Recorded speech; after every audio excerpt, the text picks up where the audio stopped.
The final plague falls upon Egypt, and wailing is heard throughout the land. God is finally delivering his people from their awful slavery. On the Bible Brief.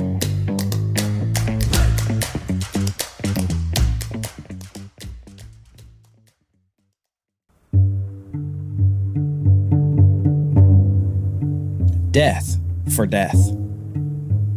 This is a backbone concept in the Bible, a theme that runs through the pages until the final few chapters of the very last book. Death for death.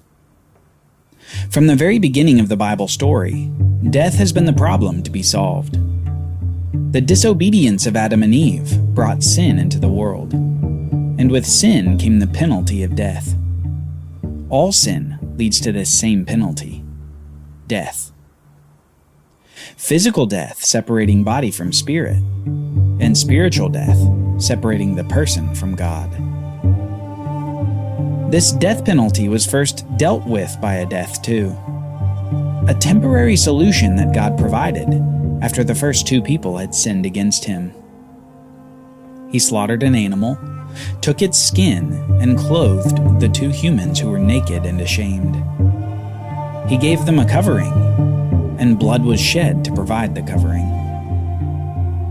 After the great flood upon the earth, we found out more about blood, as God said that the very life of a person is in the blood. Blood, in a sense, is the signifier of life in the Bible. And so, in order to escape the death penalty, blood must be shed.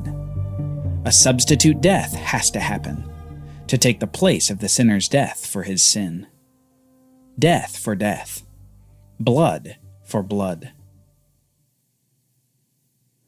The final plague is coming, and Egypt is not ready. They've been pummeled by plagues: frogs, gnats, flies, hail, locusts, and more. Yet for this final plague, God is demonstrating a sort of symmetry to the first plague. Remember, the first one was a plague of bloody water, especially the bloody Nile River, that great water source for Egypt. Bloody, perhaps, as a signifier of what had been going on there during the time of Moses' birth. All the baby boys were being cast into the Nile to drown. The first plague, in a way, was like God saying that he hadn't forgotten about the life of those little baby boys. In a sense, the first plague said, God remembers. And in this final plague, it's as if God says, vengeance is mine. Let's read this harrowing account, beginning in Exodus chapter 11. The Lord said to Moses, "Yet one more plague I will bring upon Pharaoh and upon Egypt. Afterward he will let you go from here. When he lets you go, he will drive you away completely." Before God even announces the content of the final plague, God says to Moses, in effect, "This is it. Get ready to go. This will finally break Egypt. Pharaoh will not just let you go, he will drive you out of Egypt." And it's after this that we see what this final plague will be, as Moses announces it to Pharaoh. So Moses said, "Thus says the Lord, about midnight I will go out into the midst of Egypt, and every firstborn in the land of Egypt shall die, from the firstborn of Pharaoh who sits on his throne, even to the firstborn of the slave girl who is behind the handmill, and to all the firstborn of the cattle. There shall be a great cry throughout all the land of Egypt, such as there has never been, nor ever will be again.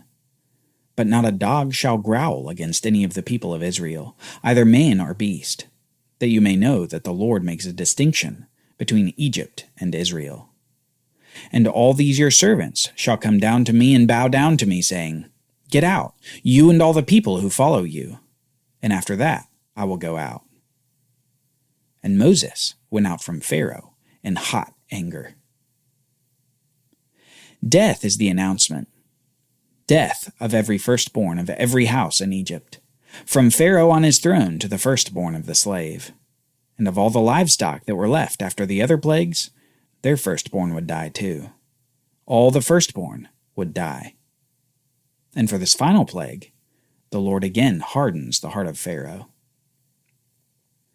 But then something happens in the narrative that's rather unexpected. Instead of immediately describing the plague upon Egypt, God begins making commands to Moses and Aaron regarding the nation that he's in the midst of saving. God commands them to begin working from a new calendar, a God-ordained calendar for a God-saved nation of Israel. And this new calendar will start at the same time as this final plague. But it won't commemorate the plague. It will commemorate salvation from the plague. Let's listen in Exodus chapter 12. The Lord said to Moses and Aaron in the land of Egypt, "This month shall be for you the beginning of months. It shall be the first month of the year for you. Tell all the congregation of Israel that on the 10th day of this month every man shall take a lamb according to their fathers' houses, a lamb for a household. And if the household is too small for a lamb, then he and his nearest neighbor shall take according to the number of persons. According to what each can eat, you shall make your count for the lamb. Your lamb shall be without blemish, a male a year old. You may take it from the sheep or from the goats. And you shall keep it until the 14th day of this month, when the whole assembly of the congregation of Israel shall kill their lambs at twilight. Then they shall take some of the blood, and put it on the 2 doorposts, and on the lintel of the houses in which they eat it. They shall eat the flesh that night, roasted on the fire. With unleavened bread and bitter herbs they shall eat it. Do not eat any of it raw or boiled in water, but roasted, its head with its legs and its inner parts. And you shall let none of it remain until the morning. Anything that remains until the morning you shall burn. In this manner you shall eat it, with your belt fastened, your sandals on your feet, and your staff in your hand. And you shall eat it in haste. It is the Lord's Passover. For I will pass through the land of Egypt that night, and I will strike all the firstborn in the land of Egypt, both man and beast, and on all the gods of Egypt I will execute judgments. I am the Lord. The blood shall be a sign for you on the houses where you are.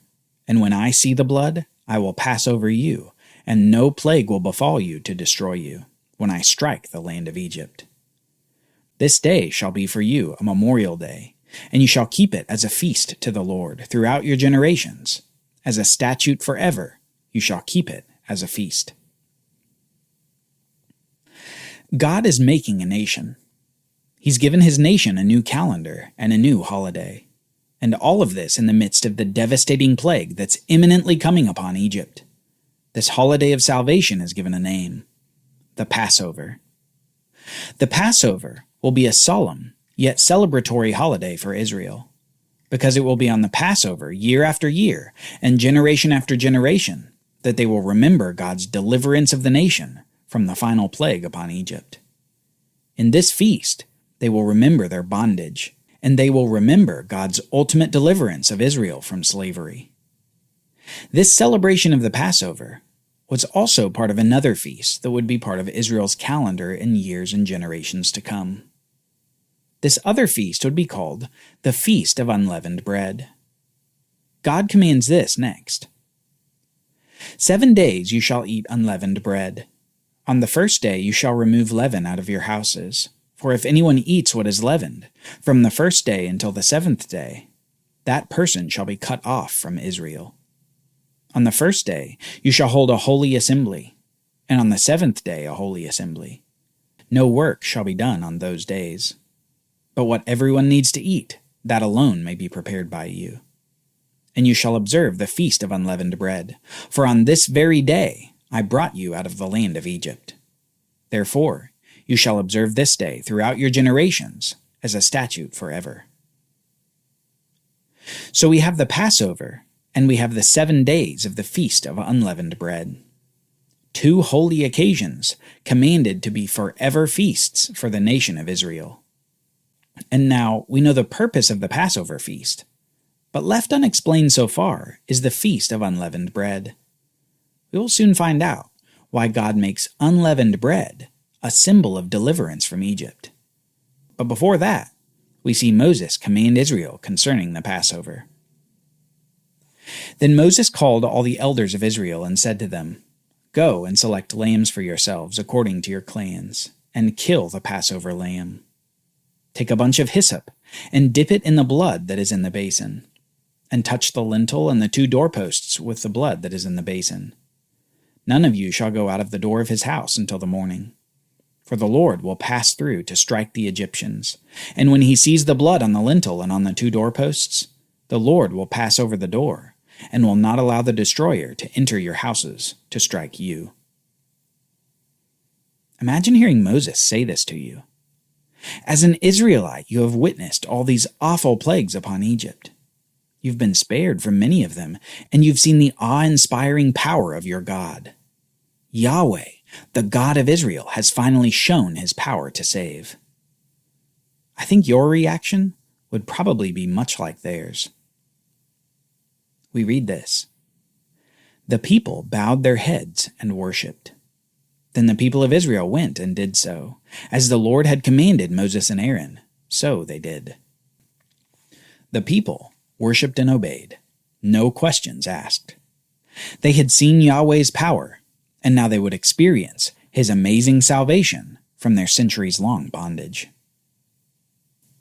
As twilight came, lambs all around Goshen were slain according to God's command, a lamb for each household.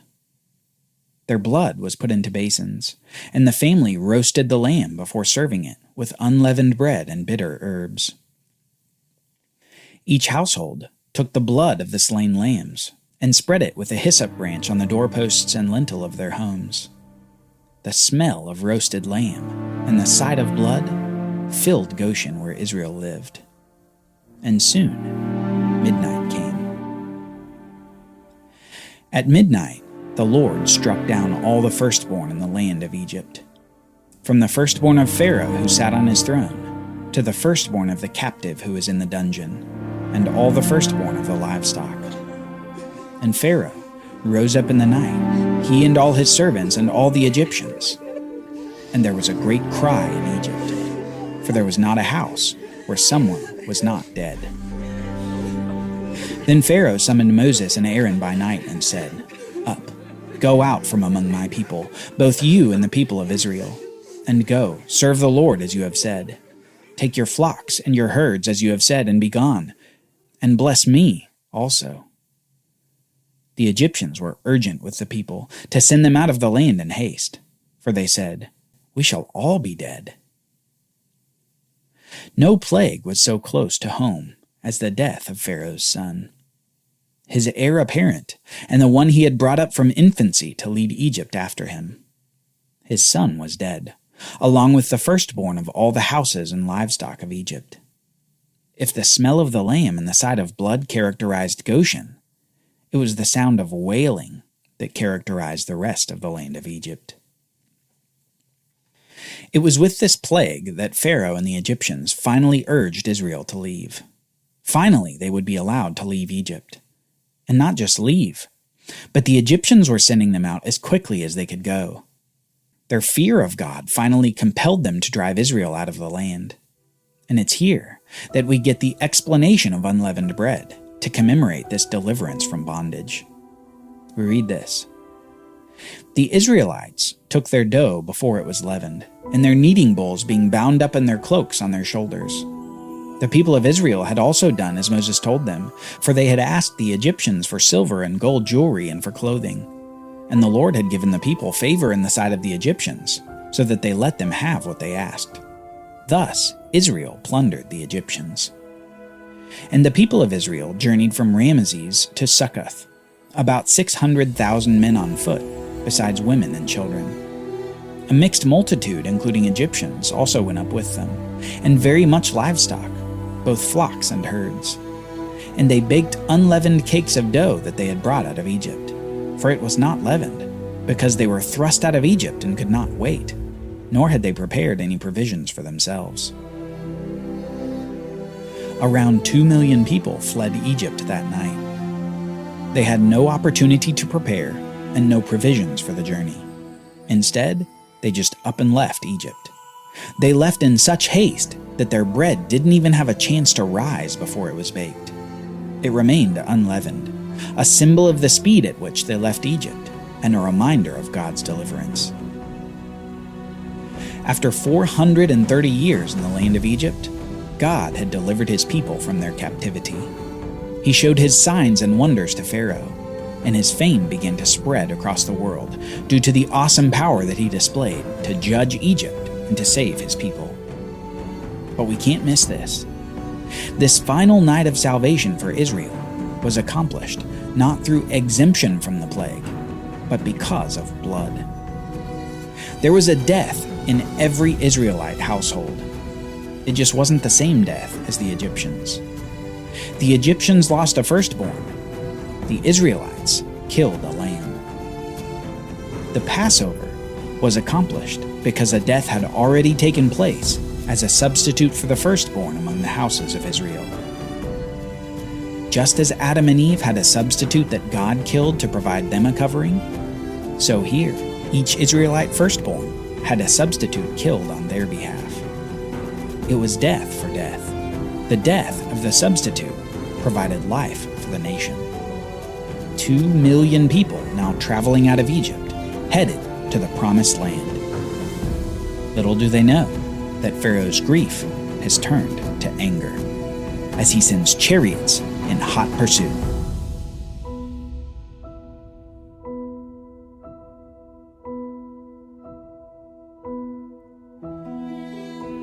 Join us next time as we take a brief break from the Exodus story to explore the ultimate Passover. The Passover not involving a 1-year-old male lamb, but a 33-year-old God-man. Next time, we learn about Jesus and the Passover.